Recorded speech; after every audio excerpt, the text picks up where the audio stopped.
നമസ്കാരം. മലയാളി വാർത്താ സ്പെഷ്യലിലേക്ക് കയറി പോന്നോളി. സുഹൃത്തുക്കളെ, ക്രിസ്മസ് ഒക്കെ എങ്ങനെ ഉണ്ടായിരുന്നു? എല്ലാവരും അടിച്ചു പൊളിച്ചെന്ന് ഞാൻ വിചാരിക്കുന്നു. ഞാനും അടിച്ചു പൊളിച്ചു. അപ്പം നമുക്ക് കാര്യത്തിലേക്ക് കടക്കാം. ചിലത് എനിക്ക് നിങ്ങളുമായിട്ട് പങ്കുവയ്ക്കാനുണ്ട്.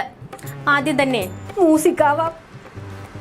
തേച്ചില്ലേ മുഖ്യ തേപ്പുപെട്ടി പോലെ വന്നിട്ടെന്നെ എന്നെയല്ല ഗോവിന്ദൻ മാമനെ തേച്ചൊട്ടിച്ചു.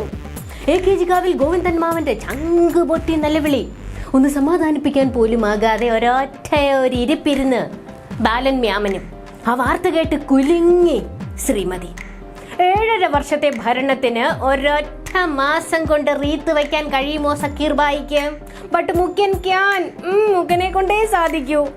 നവകേരള സദസ്സ് നടത്തി ഊച്ചാളിത്തരം മുഴുവൻ പുറത്തെടുത്ത് ഉള്ള വോട്ടും കൂടി പ്രതിപക്ഷത്തിന് അവരുടെ KPCCയിൽ കൊണ്ടുകൊടുത്ത മാതൃകയായി വിജയൻ സഖാവ്. ആ പെട്ടി ശിങ്കാര പെട്ടി തുറക്കുമ്പോൾ മുഖ്യൻ പൊട്ടും എന്നാണ് കരക്കമ്പി. നവകേരള സദസ്സ് അങ്ങോട്ട് കഴിഞ്ഞ് അങ്ങ് താഴെ തട്ടു മുതൽ പരിപാടിയെക്കുറിച്ചുള്ള അവലോകനം കഴിഞ്ഞതോടെ കിടപ്പിലായി ഗോവിന്ദൻജി. എങ്ങനെ ഉണ്ടായിരുന്നു പരിപാടി എന്ന് ചോദിച്ചപ്പോൾ വോട്ടും ചോദിച്ച് പടി ചവിട്ടരുതെന്നാണ് പലയിടത്തുനിന്നും മറുപടി കിട്ടിയേക്കുന്നത്. ഇതോടെ ക്ലിഫ് ഹൗസിലെ കാട്ടിലിനടിയിൽ കയറി ഒളിച്ച മുഖ്യൻ ഇങ്ങോട്ട് ഇറങ്ങി വരുന്നോ അതോ ഞാൻ അങ്ങോട്ട് കയറി വരണോന്ന് ഗോവിന്ദൻ മാമൻ. ഗോവിന്ദ, എനിക്ക് പിണ്ണതൈലം ഇട്ട് കുളിക്കണം, താൻ പോയിട്ട് പിന്നെ വരാൻ മുഖ്യൻ.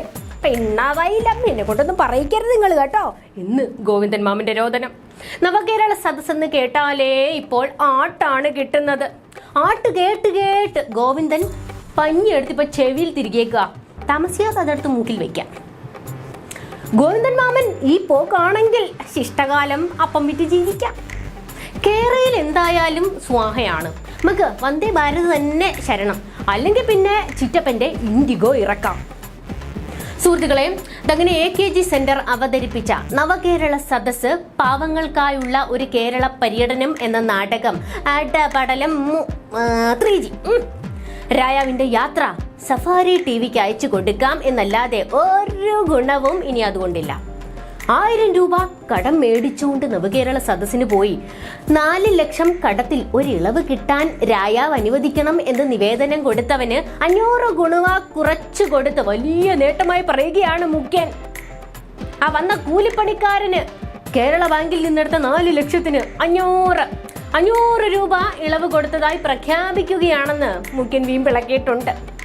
ഇതുപോലെ പല പരാതികൾക്കും തീർപ്പുണ്ടാക്കിക്കൊണ്ട് വരികയാണ് ഞാൻ പറഞ്ഞില്ലേ, LDF വരും, എല്ലാം ശരിയാകുമെന്ന്. കപ്പിത്താൻ ഒരൊറ്റ തള്ള. ഈ തള്ളിന് നാട് മുഴുക്ക ഇപ്പൊ ആട്ടിക്കൊണ്ടിരിക്കുക. അതങ്ങനെ രായാവിന്റെ മൂട്ടിൽ തന്നെ കുന്തിരിക്കും പുകച്ചു മാധ്യമങ്ങൾ. 500 രൂപ ഇളവ് കൊടുത്ത സംഭവം മാധ്യമങ്ങൾ കയറി അങ്ങ് കൂത്തി അങ്ങ് പൊക്കി. ഇതങ്ങനെ മുഖ്യൻ വീണ്ടും ഓണയർ. നവകേരള തെണ്ടൽ കാരണം പാർട്ടിയുടെ മാനം കപ്പൽ കയറിയെന്ന് കാലി തുള്ളുകയാണ് ഗോവിന്ദൻ മാമൻ.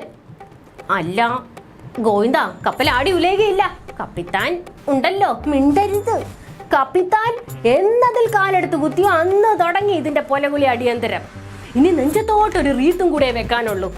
അതെന്റെ നെഞ്ചത്തോട്ട് കൊണ്ട് വെക്കുവേ. ഗോവിന്ദൻ മാമൻ ഇമോഷണൽ ആകാതെ എങ്ങനെ ഇമോഷണൽ ആകാതിരിക്കും? പക്ഷേ ഇതപ്പുറത്ത് KPCCയിൽ വലിയ ആഘോഷം നടന്നുകൊണ്ടിരിക്കുക. മണ്ടനും പോയി പൊട്ടനും പോയി ബോട്ടും കിട്ടി ഐലേസാന്നും പറഞ്ഞ് തുള്ളിച്ചാടുകയാണ് സുധാകരനും സതീശനും ഒക്കെ. സതീശ, ഇനി വലിയ പ്രചാരണങ്ങളൊന്നും നമ്മൾ നടത്തേണ്ടി വരില്ല. ഇലക്ഷന് എല്ലാം പിണറായി ആയിട്ട് നടത്തിയിട്ടുണ്ടെന്നാണ് സുധാകർ ജി പറയുന്നത്. പിണറായിസം എന്താണെന്ന് കപ്പിത്താൻ തന്നെ നാട്ടാരെ അങ്ങ് കാണിച്ചു കൊടുത്തു. ഇച്ചിമുള്ളി അധോലോകം മുതൽ മറിയക്കുട്ടി ചേട്ടത്തി വരെ ദിങ്ങനെ എടുത്ത് അമാനമാടുകയായിരുന്നു മുഖ്യനെ. ഒരൊറ്റയേറ് മിസ്സായിട്ടില്ല. എല്ലാം മുഖ്യന്റെ ഓട്ട ചങ്കിലിട്ട് കൊണ്ടിട്ടുണ്ട്. കോടികൾ മുടക്കിയ നവകേരള ബസ് ഇനി കല്യാണ ഓട്ടത്തിനും പോകുമെന്ന് മുഖ്യൻ പ്രഖ്യാപിച്ചിട്ടുണ്ട്. ഒയ്യോട്ടാ, ഒരു 3.0 സ്വപ്നം കണ്ട് മുഖ്യൻ കുപ്പായം തച്ചു വെച്ച ഗോവിന്ദൻ തേഞ്ഞൊട്ടി എന്നാണ് കരക്കമ്പി വരുന്നത്. അണ്ടിപ്പരിപ്പ് പാലിൽ കുതിർത്ത് തിന്ന് AKGയിൽ നിങ്ങൾക്കെല്ലാവർക്കും കൂടെ വട്ടത്തിലും നീളത്തിലും ചതുരത്തിലും ഒക്കെ ഇരുന്ന് കുമ്മി അടിച്ച് കളിക്കാം. അതിനുള്ള അവസരം മുഖ്യനായിട്ടുണ്ടാക്കി തന്നിട്ടുണ്ട്. കാരണഭൂതന്റെ ഇതുപോലത്തെ തിരുവാതിര കഥകൾ ഒരുപാട് പറയാനുണ്ട്. അപ്പൊ നമുക്ക് കാണാം.